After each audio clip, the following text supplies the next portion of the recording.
আজ থেকে শুরু বিধানসভা দুদিনের অধিবেশন। আজ থেকে শুরু হচ্ছে বিধানসভা দুদিনের অধিবেশন। মুখ্যমন্ত্রীর অনুরোধে অধিবেশন ডেকেছেন অধ্যক্ষ। আগামী কাল পেশ করা হবে ধর্ষণ বিরোধী বিল। ধর্ষণে দোষীদের কঠোর শাস্তির জন্য আনা হবে এই বিল। ফোনে রয়েছেন প্রতিনিধি দেবাশিস সেনগুপ্ত। দেবাশিস, ঠিক কি জানা যাচ্ছে বিষয়?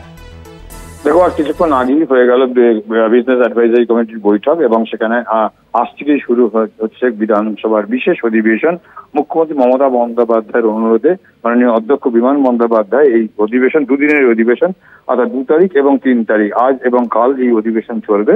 আজ যেমন আজকেই শোক প্রস্তাব হয়ে শেষ হয়ে যাবে এবং সেই শোক প্রস্তাবে প্রাক্তন মুখ্যমন্ত্রী বুদ্ধদেব ভট্টাচার্য সেখানে তার প্রতি শোক জানানো হবে, শোক প্রস্তাব রাখা হবে, এমনটাই কিন্তু জানা যাচ্ছে। এছাড়াও আগামীকাল একটি বিল আসছে, যে বিলটি হচ্ছে ধর্ষণ রোধী বিল, অর্থাৎ বলা যেতে পারে এই বিলের নাম হচ্ছে the Aparajita women and child West Bengal criminal lodge amendment bill. এই সংশোধনী আইন, এই আইনে তা কিন্তু পেশ করা হবে বিধানসভায় এবং তার উপরে 2 ঘন্টার আলোচনা হবে এবং তারপরে সেটা পাশ করে পাঠানো হবে রাজ্যপালের কাছে।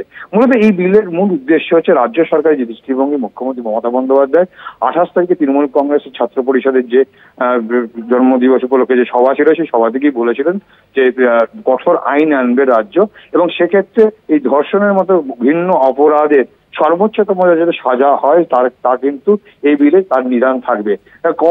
অনেকেই সমালোচনা করছেন রাজ্যের হাতে এই বিল, রাজ্য এটা কেন্দ্রীয় আইন, কিন্তু রাজ্যের বলার অধিকার সম্পূর্ণভাবে রয়েছে যে এই আইনে ইতিমধ্যে যা কেন্দ্রীয় সরকার পাস করেছে, যে বিএনএর নতুন আইন, সেই সংহিতা আইন, ন্যায় সংহিতা আইন, তা কিন্তু অনেকেই মেনে নেয়নি এবং সেই আইনে কিন্তু দেখা যাচ্ছে যে 18 বছর উপরে সেখানে কিন্তু মৃত্যুদণ্ড সাজার কোনো কিন্তু বিধান নেই। কিন্তু এই আইনের পরে রাজ্য এটা বলতেই পারে, তা সেই রাজ্য কেন, যেহেতু ল অ্যান্ড অর্ডার রাজ্যের বিষয়বস্তু, রাজ্য বলতেই পারে যে সেক্ষেত্রে এই আইন সংশোধন করা হোক, অর্থাৎ রাজ্যের পক্ষ থেকে এই আইন, অর্থাৎ কঠোর আইন, ধর্ষণের রোধী যে আইন, সেই আইনে কঠোরতম সাজা, অর্থাৎ যিনি প্রমাণিত হবে ধর্ষণের কাজে, যে প্রমাণিত হবে, সে প্রমাণিত হলে তার কঠোর সাজা, সর্বোচ্চতম সাজা যাতে ফাঁসি হয়, সে ব্যাপারে কিন্তু এই বিলের বিধান থাকবে। এমনটাই কিন্তু এখন পর্যন্ত সূত্রে খবর। আগামীকাল এই বিল পেশ হবে এবং সেই বিলের উপর 2 ঘন্টার আলোচনা হবে। যে বিলের নাম হচ্ছে the Aparajita women and child West Bengal criminal lodge amendment bill 2024।